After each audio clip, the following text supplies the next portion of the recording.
On poursuit notre décryptage de l'actualité israélienne avec le porte-parole de l'ambassade d'Israël à Paris. Bonjour Chen Feder. Bonjour Steve. Et merci de nous rejoindre en direct. Est-ce que vous êtes plutôt confiant sur la libération de 3 otages samedi prochain, malgré les menaces du Hamas ? C'est une très bonne question. Et il y a un ultimatum qui a été mis premièrement par le président américain, après le gouvernement israélien. On a jusqu'à midi, samedi, pour libérer les otages.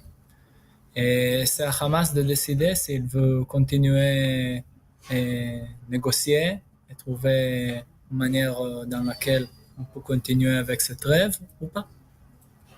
Est-ce que l'ultimatum de Donald Trump et son exigence de voir l'ensemble, et non pas 3, l'ensemble des otages être libérés dès samedi, est-ce que tout cela permet selon vous de faire avancer les discussions et est-ce que c'est également ce que réclament aujourd'hui les autorités israéliennes ? Je pense que ça donne une énergie, une autre force pour avancer et la libération des autres otages et dans une manière plus vite. Mais encore une fois, dans l'autre côté, il y a une organisation terroriste qui ne répond pas ni les Américains ni nous. Très concrètement, Chen Feder, est-ce que dans le cas où le différend serait potentiellement soldé, que 3 nouveaux otages israéliens seraient libérés samedi, est-ce que Israël considérait le temps n'est pas venu de relancer la guerre, et ce malgré le décalage avec ce qu'a demandé Donald Trump depuis ce début de semaine, à savoir la libération de l'ensemble des otages? Est-ce que ça suffirait aux Israéliens pour repousser la reprise de ces activités militaires à Gaza? Je ne sais pas.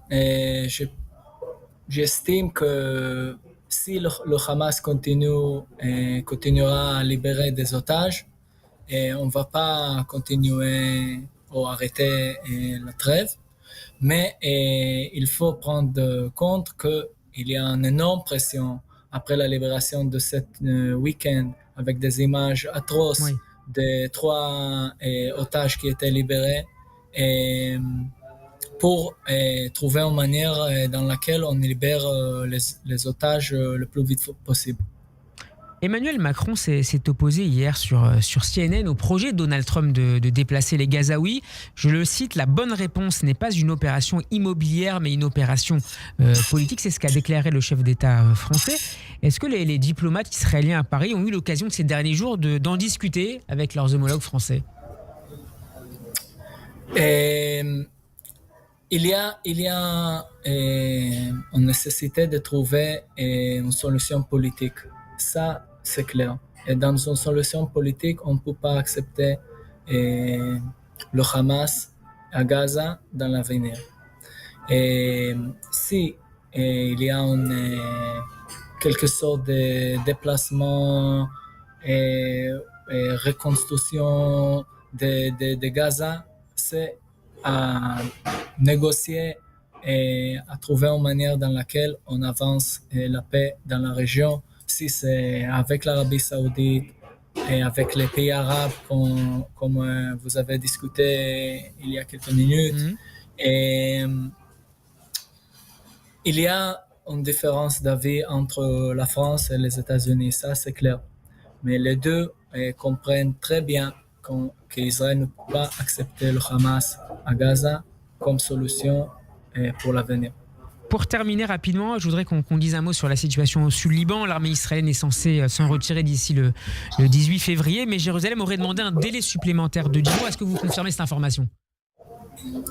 Je ne connais pas les détails, mais comme c'était publié, j'imagine qu'il y a un process pour l'armée libanaise qui n'est pas prête pour entrer et éviter une situation dans laquelle on a le Hezbollah dans notre frontière.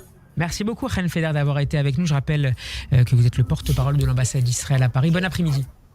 Bon après-midi, Steve.